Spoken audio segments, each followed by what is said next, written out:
so now we're going to jump into the Delta variant. I don't know why I have to say it like that, but it's this new element of the COVID era that we're living in, right?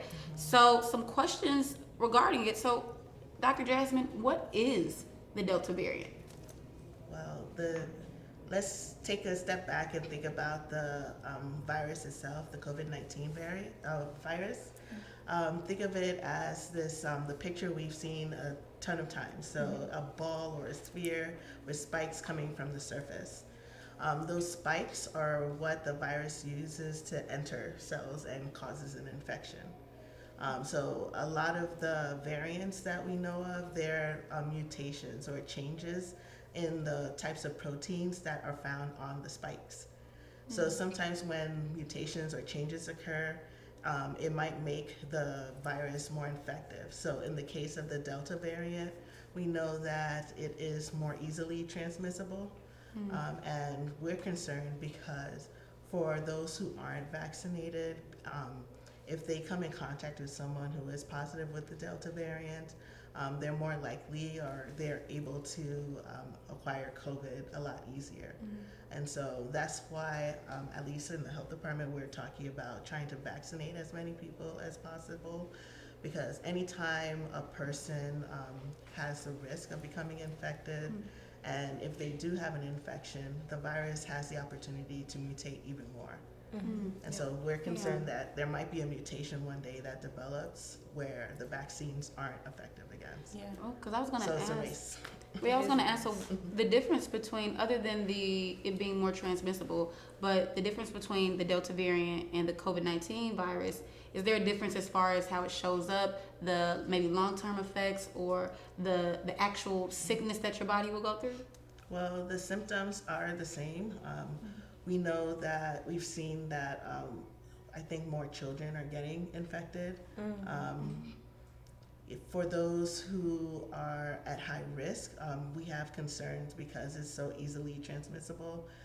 But in terms of the severity of illness, I think it's more whether someone has these pre-existing conditions that makes them a risk for developing that severe version of the disease. And it just seems like it would make it more dangerous in communities of color, right? So those are the same communities when you're talking about segregation here in Chicago. Those are the same communities that have the low vaccination rates. They have the higher chance of having a wide outbreak of the Delta variant. I've heard that we're seeing that the hospitalizations now from COVID, the age is decreasing. So it's more younger people now, because maybe they're the ones that are unvaccinated or whatever. But maybe you can speak to, like, why is it that now younger people are being hospitalized? Yeah, because for younger people, they're the larger group that are unvaccinated. So initially, when the vaccine was available, we prioritized those who were older, and so perhaps younger people didn't think that if they were to get infected, that they would get really sick. So early on, we were saying, oh, it's a mild disease if you're younger or if you don't have any other health condition. That isn't the case. We are seeing people becoming hospitalized. But isn't it? Wasn't the timeline for the vaccine, and I know they just more so recently approved, I don't want to say children, but children that are under the age of, between 12 and like 16 or, when that was approved and things like that, I would have thought that parents would have been more adamant about sending their children.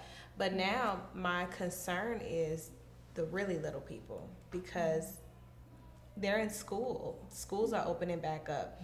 So do you foresee, like, in any, like, more so present or near future, that there will be something to do for those little ones that are in school and things like that? Because my concern is, like, we have in our communities, we have to work, or the roofs of our head will be no more. And my fear is that we don't have enough babysitters, enough nannies who can take care of our children and do e-learning when they have to come back in school.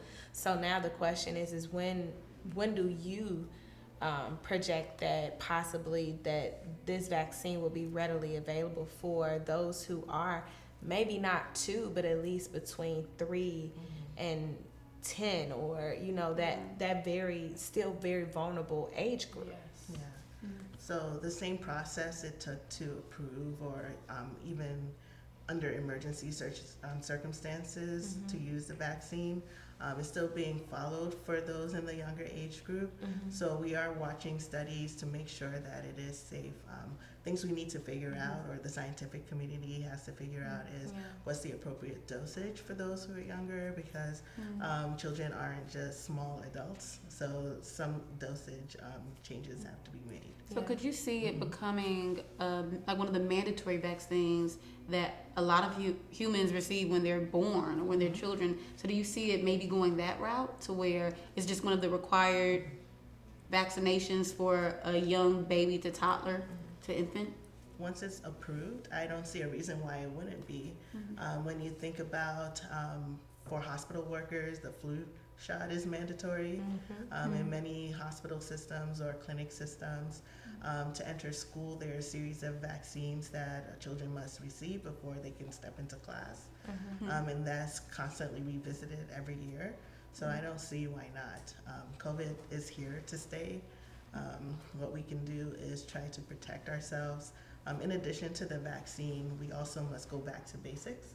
So things like wearing the mask, making sure your hands are washed frequently, or using hand sanitizer, keeping social distance, especially for those who are not vaccinated, or in a setting where you don't know where the vaccination status for everyone. And so my next question applies specifically to me and my friends. We always talk about it, even the ones who aren't vaccinated, but they want to know, if you've already been fully vaccinated, are you also protected from the Delta variant?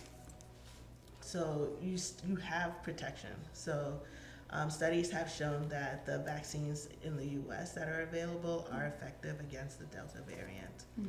So what has been shown is that initially, the initial studies on the Delta variant showed that people who were vaccinated tend to carry about the same amount of virus in their nose. So that means potentially the person may not get sick, but they could spread it to others who may not be vaccinated. Subsequent studies showed that there isn't as high of a concentration in the nose, but it still can be transmitted. I didn't know that. So what is the efficacy rate with the vaccines, whether you have Moderna or Pfizer? Have you seen what the efficacy rate is for protection for this new variant? Because like you mentioned that recently Pfizer originally showed 95% or 94%, and now that it's sitting at 91%, have you guys in the healthcare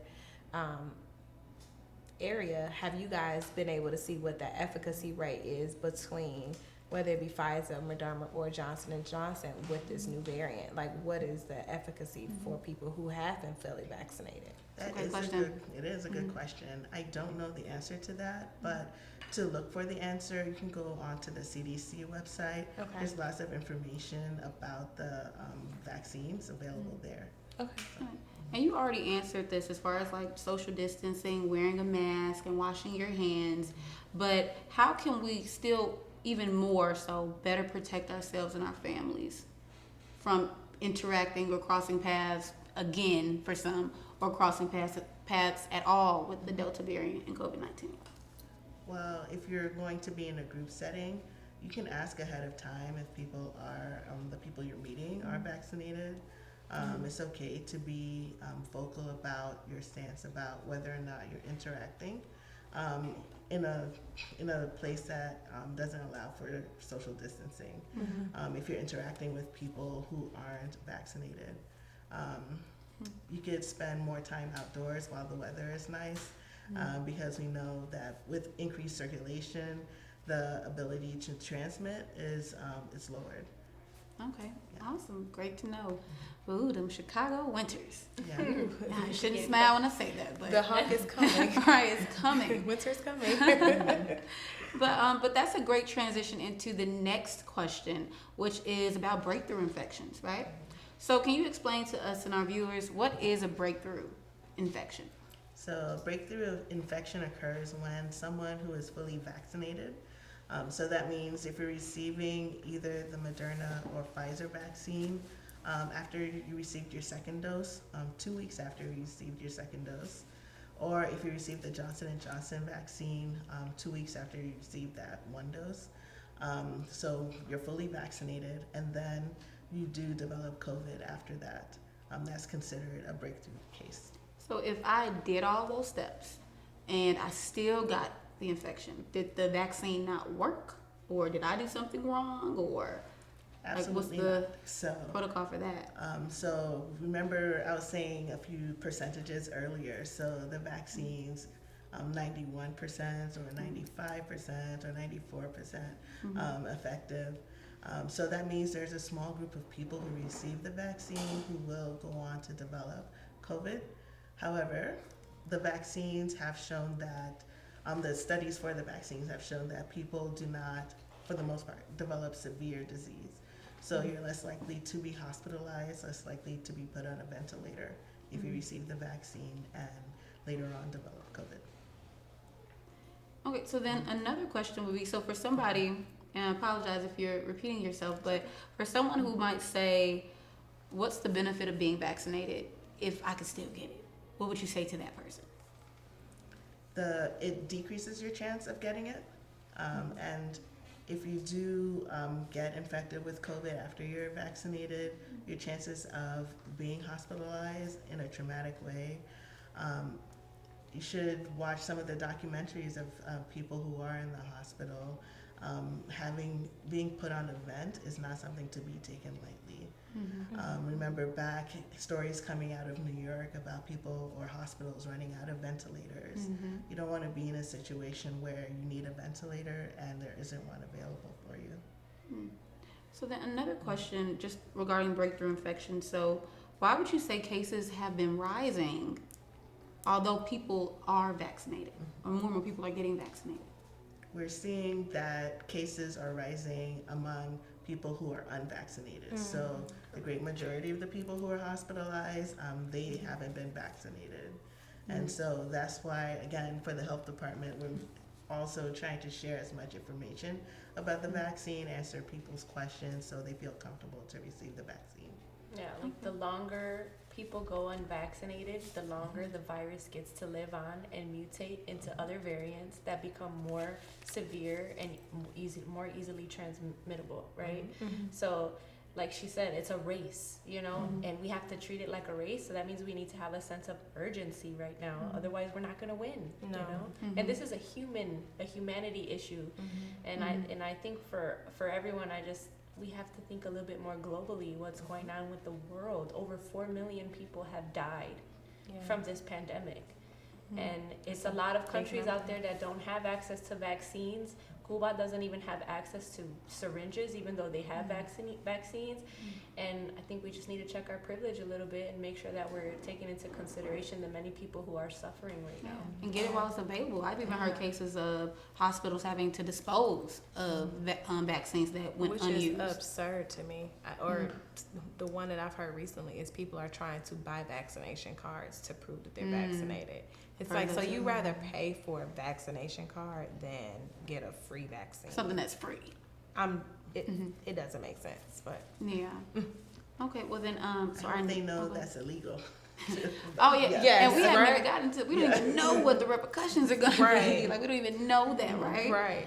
But the next section of questions from the public is jumping back to what we talked about, fertility and pregnancy.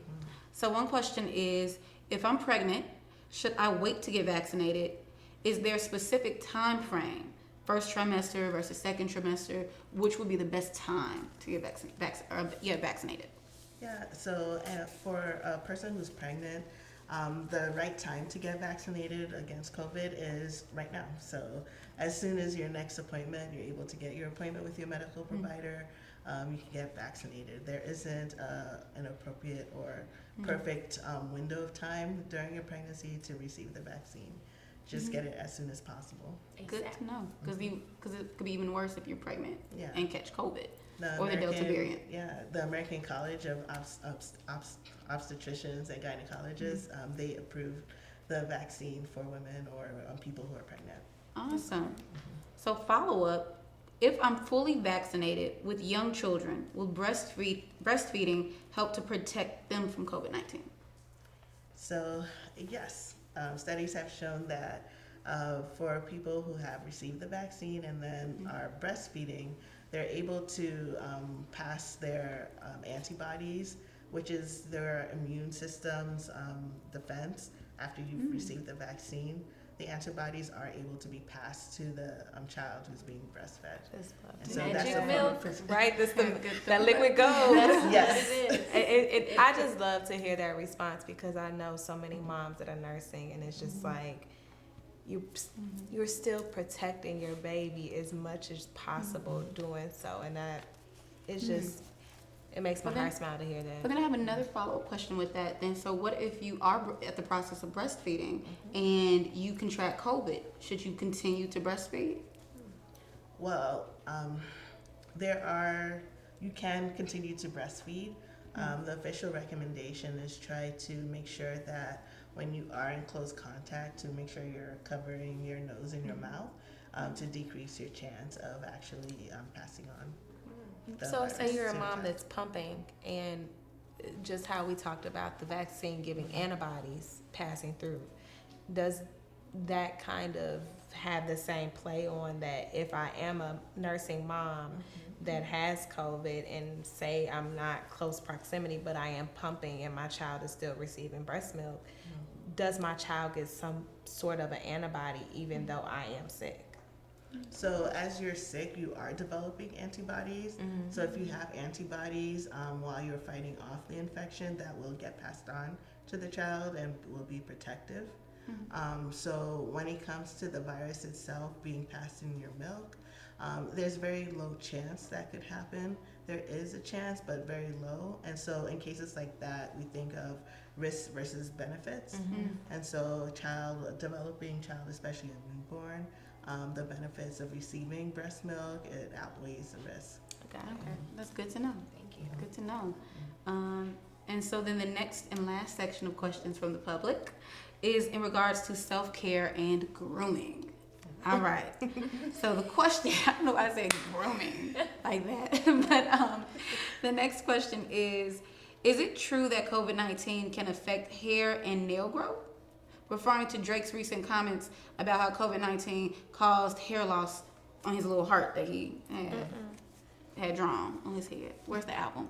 But can it cause hair and nail growth or loss? So you're talking about the COVID infection? Yes. And not the vaccine. Okay. So the infection, anytime you are infected and your body's fighting off infection, that's a stressor for your body. And so that form of stress can cause you to lose your hair. Sometimes you may have decreased appetite, so you may also develop like a vitamin or mineral deficiency that also can cause you to have hair loss. It's not necessarily directly linked to COVID itself. Okay, but if you're experiencing that, would you recommend just boosting up on the different vitamins or different things that could help delay? So in that case, because everyone is different, I think that's a question more someone should ask their provider. But most likely they may say to make sure you're doing things that would support your immune system. For some people that means taking a supplement, others that may mean getting more rest, others may mean drinking tea or exercising. So it's tailored to the individual. Awesome. Dropping gems. So the last question from the public is it okay to continue with my weekly grooming appointments like hair, nails, lashes, etc., especially with the Delta variant? So when you go to these stores where you are practicing self-care, you can call and ask about what measures they have in place to prevent the spread of COVID. So They usually post on their website, or if you speak to the person on their phone, they're usually allow more social distancing. A lot of people who work in the stores are wearing masks. So, and they encourage patrons to wear masks as well. And so in cases like that, it should be fine. Making sure that there's an adequate ventilation system as well, that also is protective. Okay, so do you think we will continue to sort of live in this world where you go to a nail shop and there's that barrier, that glass barrier? Do you think that will be a forever thing? Not even just in nail shops, but just in general. So A lot of businesses have the barrier at checkout, or different, even in your grocery stores, there's the barrier that you have to reach through and reach around in order to check out with different things. So do you think that's going to be an everyday part of our experience? Ooh, that's hard. What would you recommend? I'll put it this way. I'll put it this way. In the perfect world, from what you know, or in the perfect world, from what you know about just the virus and everything, and how you say it's here to stay, do you think it would benefit businesses to keep those precautions in place? For now, yes, because we know that the vaccination rates aren't as high as we'd like them to be.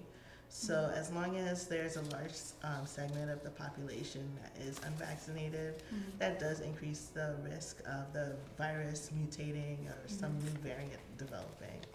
So in that case, yes, those infection precautions would be here to stay.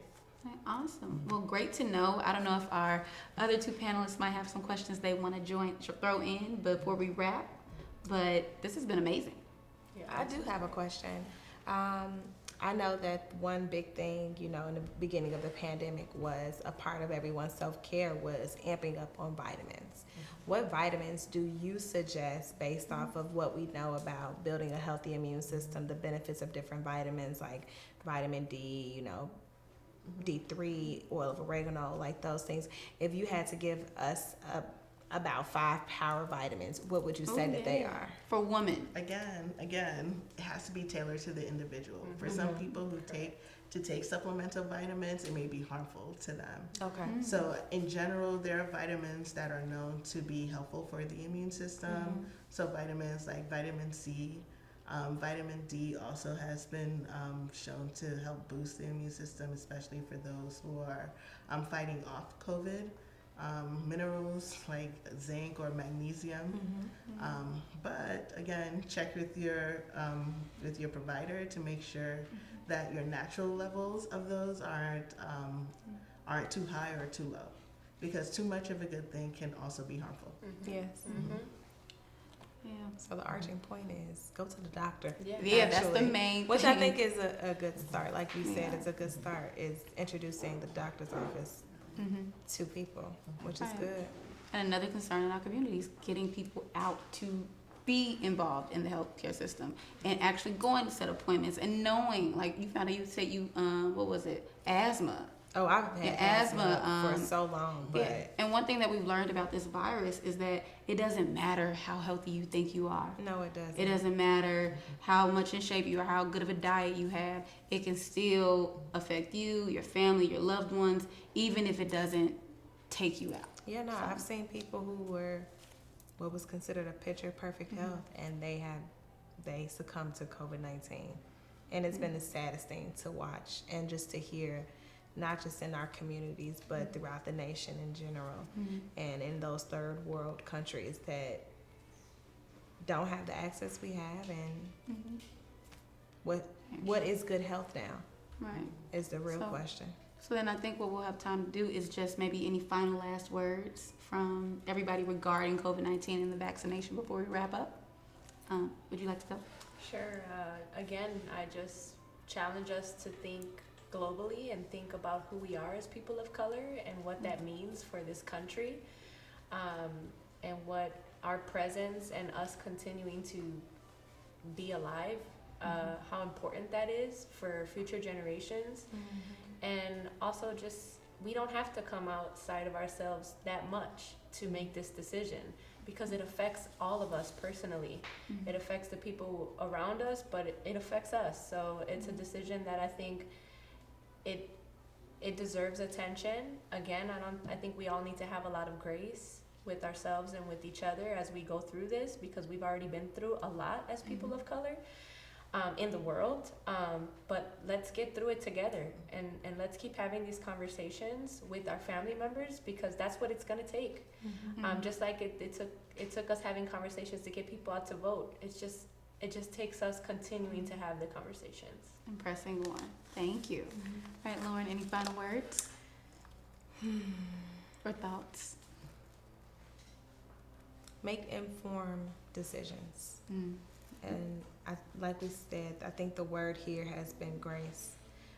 Extend yourself grace. Extend your loved ones grace. Don't belittle anyone's feelings in regards to the vaccine.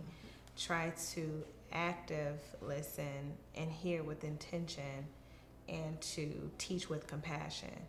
I think that is really something that we have to kind of circle back to, is teaching with compassion and not trying to belittle someone and their intelligence or their feelings in this moment, because there's enough belittling outside of our communities, and we don't need to do it on the inside. So Absolutely. Yeah. And last but not least, Dr. Jasmine, our myth debunker. So I have 2 health-related points to make. So a lot of people were scared to go to their providers, people who had providers during the pandemic. I say go reach out to them again, catch up on all of your screenings, whether it's cancer screenings, your skin screenings, your blood level screenings, because right now is prior, when the pandemic first started, everyone was learning what is a safe way to deliver healthcare. Right now, we've developed systems where people can remain safe and still receive healthcare. And then the second point I would make is that the vaccine is available. Not only is it free, but it's effective and it's safe.